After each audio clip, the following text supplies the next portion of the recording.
अरहन्ताणम् नमो अरहन्ताणम् नमो अरहन्ताणम्। एक प्रसिद्ध मनोवैज्ञानिक है एरिक वर।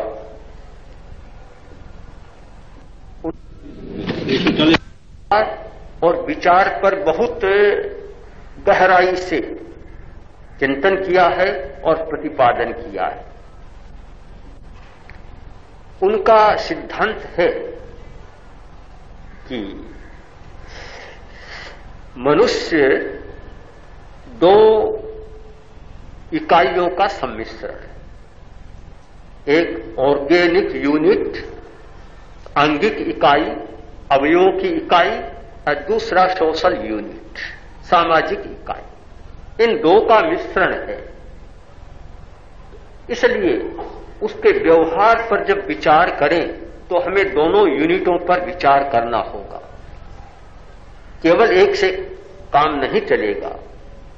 शरीर की बनावट और मन की बनावट ये हमारी आंगिक इकाई है, ऑर्गेनिक यूनिट है, और समाज का वातावरण ये सोशल यूनिट है। इन दोनों का प्रभाव उसमें होता है, दोनों का सम्मिश्रण है। इसलिए किसी भी व्यवहार की व्याख्या करें तो दोनों इकाइयों का हमें विश्लेषण करना होगा। यहां अध्यात्म की दृष्टि से विचार करें तो एक यूनिट और जोड़ना होगा जो दोनों से पहले का है। ये दोनों बाद में होते हैं। सबसे पहला यूनिट होगा कार्मिक यूनिट, कर्म की इकाई, सूक्ष्म संस्कारों की इकाई या सूक्ष्म शरीर की इकाई। मनोवैज्ञानिकों ने विचार किया है स्थूल शरीर के आधार पर। हम अध्यात्म की दृष्टि से विचार करें तो वहां कर्म शरीर तक हमें जाना होगा, और वहां गए बिना किसी भी विचार या व्यवहार की व्याख्या संभव नहीं बनती। तो वह है कार्मिक यूनिट, यानी हमारे कर्मों का संस्कार, भंडार, संचय, संग्रह इतना किया हुआ है कि वे भीतर से उनके स्पंदन, उनके वाइब्रेशन उभरते रहते हैं और वे प्रकंपन बाहर आकर हमें प्रभावित करते रहते हैं। ये तीन बनते हैं तो पूरी बात बन जाती है, यानी सूक्ष्म शरीर, स्थूल शरीर और सामाजिक परिवेश। इन तीनों का मिश्रण है हमारे व्यक्तित्व में।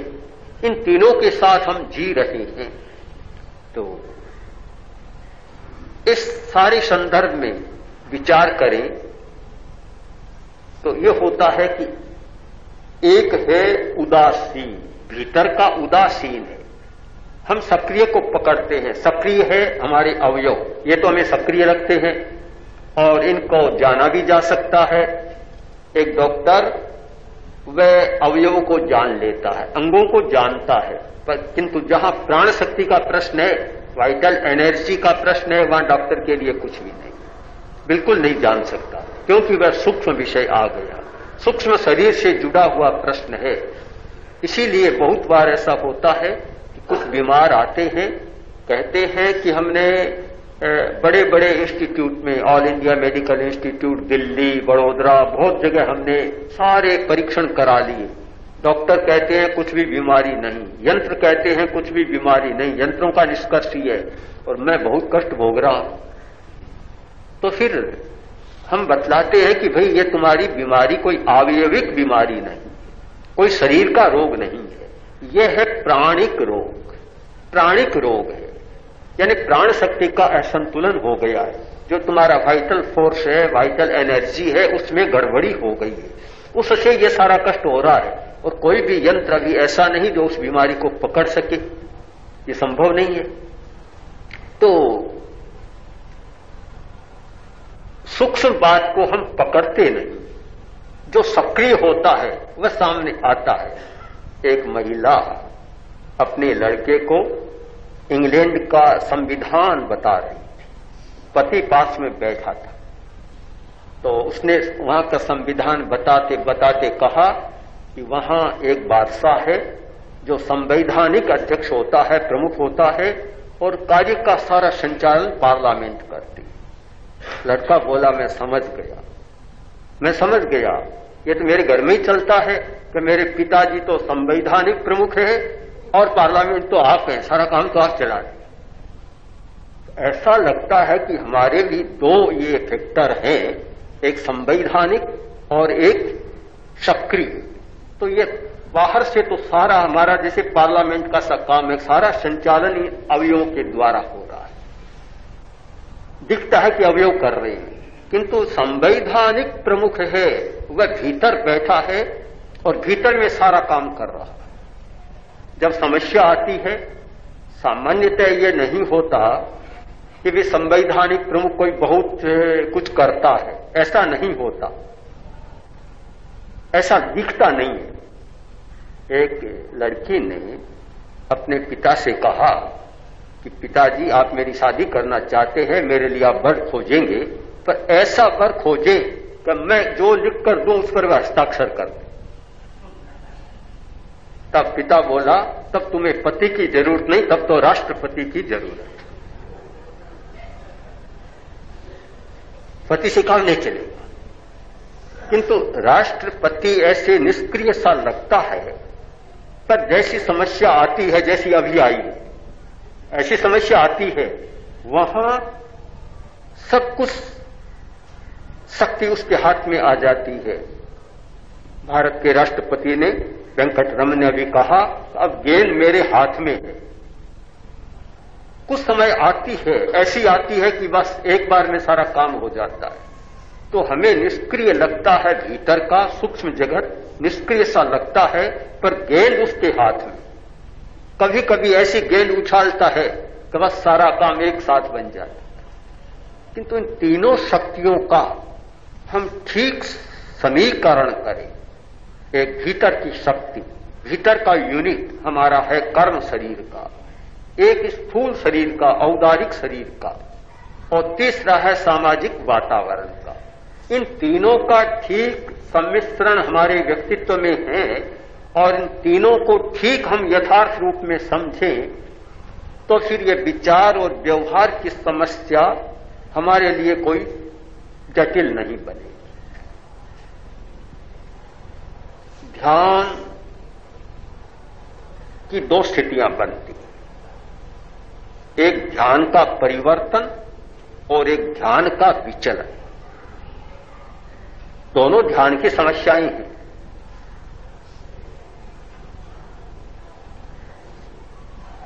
हम ध्यान करते हैं, एक विषय पर ध्यान शुरू किया, श्वास का आलंबन लिया या किसी मंत्र का आलंबन लिया, आर्हम ओम नमो अर्हंताण, किसी भी मंत्र का आलंबन लिया और हमारा ध्यान उस पर चल रहा है। विषय बदल जाता है। आलंबन लिया था अर्हम का और करते करते विषय बदल गया, बिल्कुल विषय बदल जाता है, वह छूट जाता है, आलंबन दूसरा बन जाता है। यह है ध्यान का परिवर्तन। एक विषय से दूसरे विषय पर ध्यान चले जाना, इसका नाम है ध्यान का परिवर्तन। दूसरा है ध्यान का विचलन। एक विषय पर ध्यान शुरू किया, ध्यान उसी विषय पर चल रहा है, विषय बदला नहीं, किंतु मात्रा में घटबढ़ होती रहती है। कभी मात्रा ध्यान की अच्छी हो जाती है और कभी मंद बन जाती है। यह है ध्यान का विचलन। ये दोनों स्थितियां ध्यान करने वाले के सामने आती है। कभी ध्यान का परिवर्तन हो जाता है और कभी ध्यान का विचलन हो जाता है। यह भी घबराने की बात नहीं, ऐसा होना स्वाभाविक है। यदि हम ये माने कि ध्यान शुरू किया और निरंतर वही ध्यान चले, ऐसा संभव नहीं बनेगा, संभव नहीं होगा। ये बहुत आगे की बात है कि जब आप समाधि की स्थिति में पहुंच जाएं, तब कहीं जाकर यह स्थिति बनेगी। प्रारंभिक भूमिका में ध्यान करने वाला व्यक्ति यह सोचे कि विचार न आए, परिवर्तन न हो, तो संभव नहीं, और इस आधार पर ध्यान करना छोड़ेगा तो जिस रास्ते से आगे बढ़ रहा था वह और बंद हो जाएगा, लाभ नहीं और पीछे हट गए। तो ये ध्यान परिवर्तन घबराने की बात नहीं, इसको स्वाभाविक प्रक्रिया मानकर चलना चाहिए कि ऐसा होता रहे, होता रहेगा, और तब तक होता रहेगा जब तक अग्रिम भूमिका में आपका अभ्यास नहीं चला जाएगा। ध्यान विचलन की बात भी यही है, एक जैसी स्थिति नहीं रहती। बहुत लोग कहते हैं कि 10 दिन तो ध्यान बहुत अच्छा चलता है और 10 दिन के बाद ऐसा समय आता है कि ध्यान बहुत कमजोर बन जाता है, एक जैसी स्थिति नहीं चलती। यह तो स्वाभाविक है, यह भी होगा, यह होना है, इसे आप बदल नहीं सकते। अभी इसे स्वीकार कर चलना होगा कि ऐसा होता है और यह भी एक प्रक्रिया है, जो स्वाभाविक प्रक्रिया है, उसको आप नकार कैसे सकें। ऐसा होता रहेगा। ऐसा होते होते एक स्थिति आएगी कि आपके पैरों में ताकत आ जाएगी। बच्चा चलना शुरू करता है, एकदम नया बच्चा अभी चलना शुरू किया है, क्या लड़खड़ाएगा नहीं, क्या गिरेगा नहीं। अगर मां यह सोचे कि जिस दिन बच्चा एकदम अपने पैरों पर चलना शुरू कर देगा उसी दिन चलाऊंगी, नहीं तो सोए ही रखूंगी, तो सोया ही रह जाएगा, कभी चल ही नहीं पाएगा। हम प्रक्रिया को अस्वीकार न करें। छलांग की बात नहीं होती, कोई कोई ऐसा होता है अपवाद, जिसको एक्सेप्शन अपवाद कहा जाए, होता है कि छलांग भी हो जाती है, किंतु प्रत्येक स्थान पर छलांग की बात नहीं हो सकती। डार्विन ने क्रमिक विकास की बात कही, मेंडल ने छलांग का सिद्धांत भी बताया, भी छलांग भी होती है, किंतु वह छलांग की बात आपवादिक बात है, वह कोई सामान्य प्रक्रिया नहीं है। हम चर्चा कर रहे हैं ध्यान की सामान्य प्रक्रिया की। कोई कोई व्यक्ति ऐसा हो गया कि सीधा समाधि में ही चला गया, उसको आप नियम नहीं मान सकते, उसको सामान्य मार्ग नहीं मान सकते। वह एक विशेष स्थिति होती है, विशेष स्थिति सबके लिए नियम और रास्ता नहीं बनती। मार्ग वही बनेगा जो सामान्य बात है। तो सामान्य बात में यह परिवर्तन और विचलन दोनों आएंगे। विचलन से भी घबराने की जरूरत नहीं है, बिल्कुल आवश्यकता नहीं, क्योंकि हमारे संस्कारों का साम्राज्य इतना बड़ा है, वृत्तियों का साम्राज्य, मौलिक प्रवृत्तियों का साम्राज्य इतना बड़ा है, तो एक झटके से उसे तोड़ नहीं सकते हम। किसी भी साम्राज्य को ध्वंस करना होता है, कितनी शक्ति लगानी पड़ती है, बहुत शक्ति, और कभी कभी तो पूरी पीढ़ियां खप जाती है, तब कहीं जाकर और उसको हटा सकते हैं। एकदम ऐसा नहीं होता। एक बुढ़िया सिकंदर के पास आई, आकर बोली कि कुछ असामाजिक तत्वों ने मेरे बेटे को पीटा, उससे धन छीन लिया, तुम्हारे राज्य की व्यवस्था अच्छी नहीं। सिकंदर ने बुढ़िया को देखा तो बड़ी साहसिक महिला है, पर वह भी आखिर सम्राट था, सम्राट बना, क्यों परवाह करे इस बात की। वह बोला कि इसकी व्यवस्था अच्छी नहीं है, मैं क्या करूं, मेरा इतना बड़ा साम्राज्य है, मैं कहां कहां व्यवस्था करूंगा असामाजिक तत्वों की।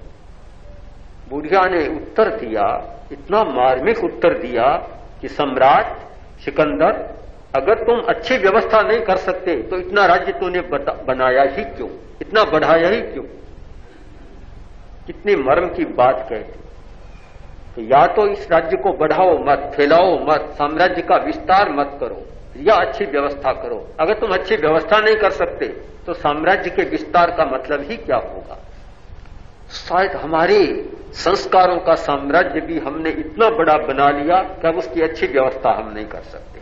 भंडार तो भर लिया और अब उसके साथ ठीक सामंजस्य बिठाना हमारे बस की बात नहीं रही। तो जब आपके भीतर में आपने इतना अर्जित कर रखा है, तो क्या आप यह कल्पना करें कि एक झटके में आप उसको तोड़ देंगे, एक झटके में उसका ध्वंस कर देंगे। ये मानकर न चलें। जो ये मानकर चलते हैं वे निराश होकर ध्यान को छोड़ देते हैं, कभी आगे नहीं बढ़ सकते। हमें ये मानकर चलना है कि उतार चढ़ाव आता रहेगा, कभी आशा, कभी निराशा, कभी अच्छा और कभी बुरा। कभी कभी ध्यान करने बैठते हैं, अच्छा आलंबन लेते हैं, कभी बीच में हिंसा का विचार भी उभर सकता है, कभी अचानक चोरी का विचार भी आ सकता है, वासना का विचार भी आ सकता है। अब वह सोचे कि बैठा था ध्यान करने, प्रभु का भजन करने, आत्मा का ध्यान करने, और ये क्या धंधा शुरू हो गया। ये तो होगा, आप जो भीतर है उसको पर चोट करना चाहते हैं तो वह तो उखड़ेगा। एक उकूड़ा है, उरा है, उसको आप साफ करना चाहते हैं तो वह क्या करेगा, बदबू फेंकेगा। इतना कर रखा है इकट्ठा तो उससे तो बदबू आएगी। तो उस बदबू से घबराकर उकूड़े को साफ करना बंद कर दे तो क्या होगा, बदबू बनी की बनी रहे। उसे अगर साफ करना है तो एक बार बदबू का सामना भी करना पड़ेगा। जब बीमारी मिटाने के लिए दवा लेते हैं तो रिएक्शन होता है। प्राकृतिक चिकित्सा में, नेचर क्योर में यह रिएक्शन बहुत जबरदस्त होता है। होम्योपैथी में भी होता है, एलोपैथी में भी होता है कभी कभी।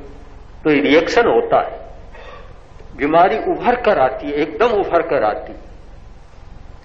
अगर उससे घबरा जाए कि बीमारी इतनी उभर कर आ गई और छोड़ दूं तो बीच में रह जाएगा, उसे सहन करना होता है।